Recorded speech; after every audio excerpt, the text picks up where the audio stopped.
you Donar's men? No, we're on our way to defeat Donar and his evil. News had come from Valdar about a revolt led by a boy. I have the power to make you subscribe to Geek Legion of Doom!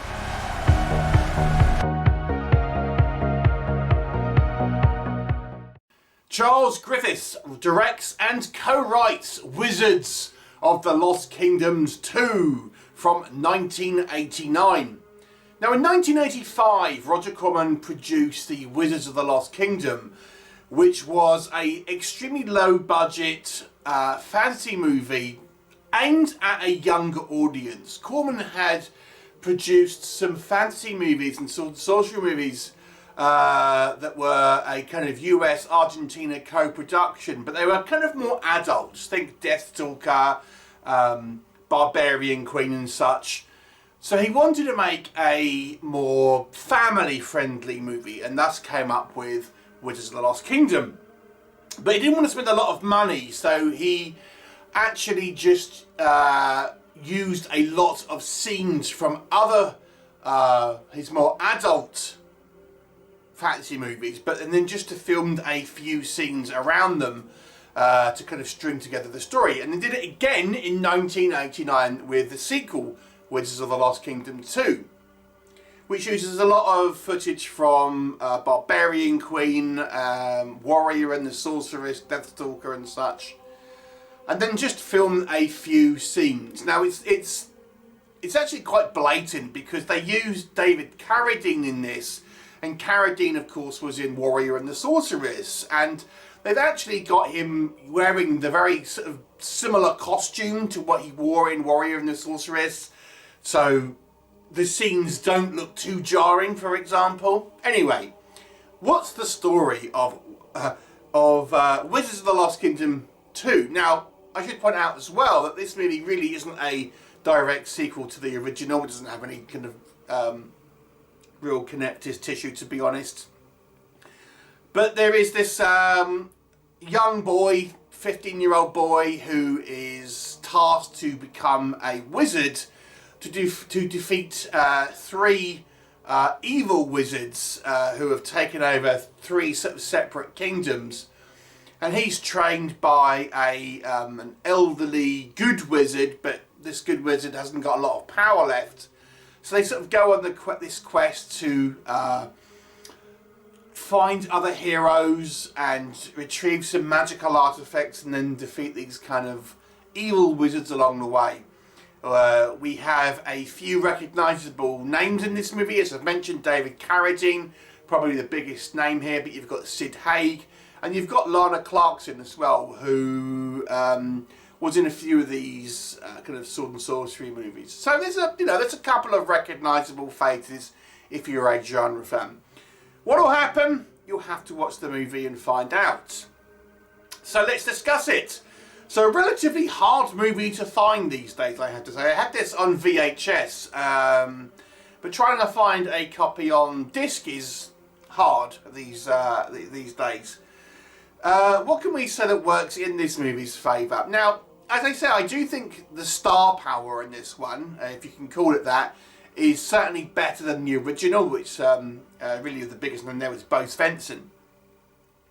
So you've got, as I say, quite a big star in David Carradine. I mean, maybe I'm reaching here, but that was a relatively big star. I mean, he's done a few slumming it movies for sure, but yeah, nonetheless. And as I say, Sid Haig, mostly known for horror films, and say Lana Clarkson, really before her death, was getting the kind of like the reputation as a sort of like action heroine in a lot of these kind of like cheesier B movies and stuff like that. So it is fun seeing these kind of like these character actors, these genre favourites in this kind of movie. And I do totally understand the need for more family fare, because a lot of the kind of the fantasy movies did skew a little bit older, or at least kind of like they tried to have a little bit more violence or kind of unity in them compared to majority. So there was definitely a gap in the market. And I mean, I watched this and the original movie when I was young, and I quite enjoyed them. And obviously when you're a child, your level of sophistication when it comes to movies isn't quite as strong as it is when you're an adult, and it was a different time in the 80s, but I still quite enjoyed them. The movie, as I say, somewhat follows a kind of the hero's journey. It has been compared to a bit of a Star Wars ripoff, to be honest, and that might be fair. But nonetheless, it's certainly, you've got very clear good guys and bad guys. But even though this is aimed at a family audience, it still has a little bit of sort of admittedly juvenile but slightly adult humour in regards to our young protagonist, this boy, having sort of sexual urges, shall we say, to sort of the kind of the female cast. So it almost comes across as sometimes like a little bit like a very mild sort of sex comedy at times as well. And this movie isn't to be taken seriously. It's obviously meant to be even when you take it at its kind of base level, it still is a sort of a bit of a campy movie that you shouldn't really take too seriously. And it's easy to take the mick out of it now. It's easy to poke fun at, and I know this was lampooned in the Mystery Science Theatre 3000, but it was never meant to be like a film to be taken seriously to start with. So there is a little bit of kind of sort of fun to be had, and I will say I think the because a lot of these Roger Corman productions, they do incorporate footage from other films, other earlier Roger Corman movies, and this one I think does it relatively well. I mean, you'll know when it sort of it happens, but I think certainly as a younger person, certainly when I watched this originally, the fact that you've got David Carradine wearing very, very similar outfits to what he wore in his like previous movies, and you've cast like Lana Clarkson, who was in like Barbarian Queen and Amazons and stuff. Again, so you can kind of use that footage without it really sort of appearing like too jarring, because you've got the same actors and stuff in that. I have to say, for a Frankenstein movie done on the cheap, these kind of scenes are incorporated relatively well. Okay, but what doesn't work? I mean, let's not kid ourselves, people. This is not a good movie. It is extremely cheap, and all of the kind of the new scenes, the scenes that were filmed specifically for this, look incredibly small scale.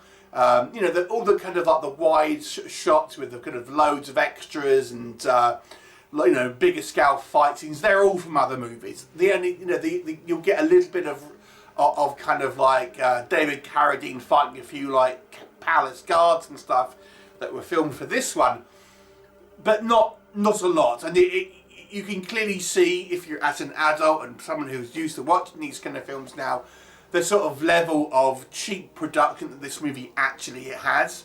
And even when we do get kind of fight scenes, certainly the ones that were, newly made for this movie, they're terribly choreographed, and the sort of the costumes are pretty cheap. I mean, they literally look like stuff that was bought from, a costume shop, and some of the kind of, for example, the swords. There's no attempt here to kind of hide the fact that they're little foam swords and things like that. So it looks incredibly cheap in regards to its production. The other thing as well, and even when I remember having this opinion when I was a kid, some of the kind of the really obvious wigs in this movie just really stand out. I mean, it might seem like a small thing, but these like horrible looking wigs that these characters are wearing just look terrible. They looked terrible to me as a young boy when I watched these movies originally, and they look even worse now. But yeah, it is a very cheap looking movie. It is a cheap movie, and it looks like that. The movie is also kind of boring, it has to be said. I mean, it's just not a particularly interesting movie. The characters are bland sort of stereotypes. I think the humour, is a little ill-placed at times, considering this is meant to be for more of a family audience, and it's just kind of like people kind of walking around, meeting other people, then sort of characters come in and out of the movie. You're introduced David Carradine's character, and then he's gone, until the final act of the movie. Then Lana Clarkson's character comes, turns up, and then she disappears. It's just a real. It seems like to me this movie was made just like who's available on what day. We'll just throw some stuff together, and we'll see what kind of comes out. And then just try and fit it together with whatever footage we can use from previous films. Our actual kind of cast that were specific to this are like our young boy and our good wizard, for example. They're pretty cheesy, not particularly good acting, as you would probably expect, but they just are not particularly interesting characters. The villains are like pantomime bad guys. You kind of wasted Sid Haig, I have to say. As one of the more recognisable actors here, and certainly he probably looks the most villainous. But again, it's just scenes with him just seem to kind of mean nothing. I mean, there's a scene where he has like there's like an evil henchwoman, like a seductress type, and she ends up just kind of like disappearing out the movie. So it's just not much there. There's no real kind of like actual kind of fantasy elements. With the first movie, they kind of used scenes that involved magic and monsters and stuff like that. Very little of that in this movie. There's actually not a lot of kind of spectacle on screen, even if we're borrowing it from other movies. There's not that. Famously, the first one had the Chimera, which was actually footage from the movie Sorcery, and it was even on the cover of the Wizards of the Lost Kingdom movie, even though that scene was actually from a different movie. But again, at least it was exciting for that film. Here, there's nothing there. It's just, it seems so cheap, so nasty, so boring, and so kind of just like a real jump drawer movie, which just kind of like cobbled together with whatever actors happen to be available on a particular day and whatever scenes they could use. I mean, David Carradine just kind of looks embarrassed to be here, I have to say. So overall, this movie is definitely one of the poorer examples of sword and sorcery fantasy movies of the 80s, and certainly one which I would suggest you could probably skip. I'm going to give it a 2 out of 10. It's a pretty poor movie and really only worth watching to see some of these character actors if you're a particularly sort of like a masochist. Anyway, have you seen it? What were your thoughts? Leave me a comment and I'll look forward to seeing you next time. You have the Jimmy Smiths, you stinky bastard!